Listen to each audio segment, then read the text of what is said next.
G'day folks and welcome to a Skippy track guide at Snetterton.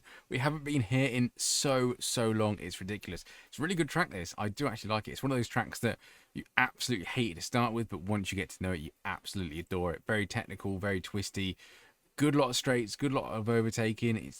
To be honest, I do like it quite a lot. Anyway, enough waffling about that. Let's show the info. Track usage, as always, 45% is what I run. Track temp, 78 Fahrenheit. Degrees will be above my head.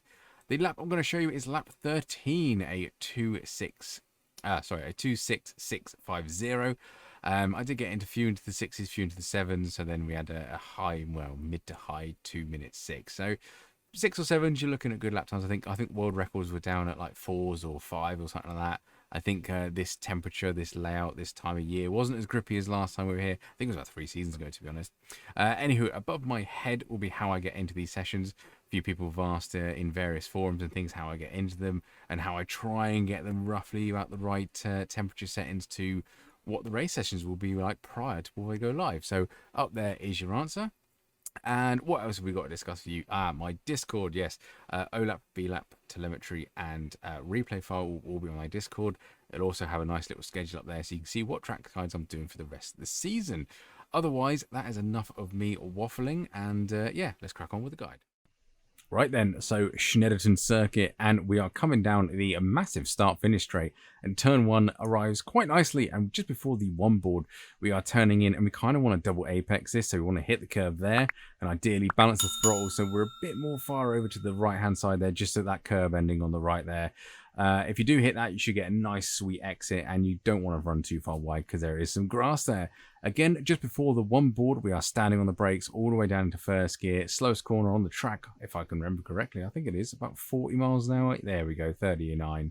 Get a nice late apex to get a good straight apex. Now you can dip a tire on the grass just there, as I do, to give you a better, wider run, if that makes any sense at all. You're looking for the turning board now, and literally a good couple of car lengths before this, you are big lifting, you slight graze on the brakes, particularly on cold tires.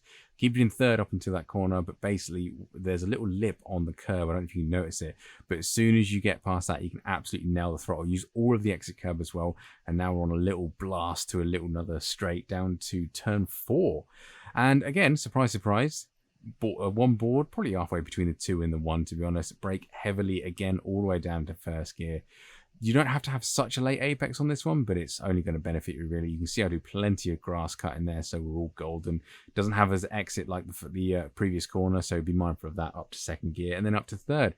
One of my favorite corners in iRacing, Hamilton, at the board that's telling you the corner name, we are turning it in. You can take this nearly flat in third, but I prefer fourth with a slight lift. I do miss the apex quite a bit. Try and kill them cones on the apex and you should be absolute golden.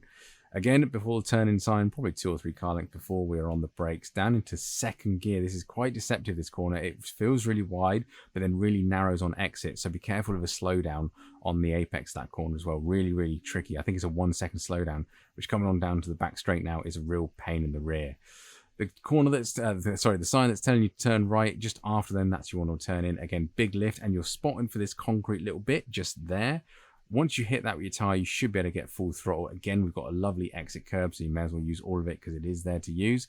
And we are flying down the straight now. Long straight, going to be definitely a slipstream opportunity down here, and particularly if you do get a good exit out of turn 8. And we're coming down to turn 9, which is very tricky, so please beware about this. This is definitely a cause for carnage, let's say. One board slash at the bridge, you're braking down to 4th gear. You want to kind of straight line it now at these barriers and then down 2 gears. You can, down into first even. I thought I'd get through there in second or first, either or. Try and miss that curbing. I know I hit it a little bit, but it just pushes you wide and you can use a little bit of curbing there.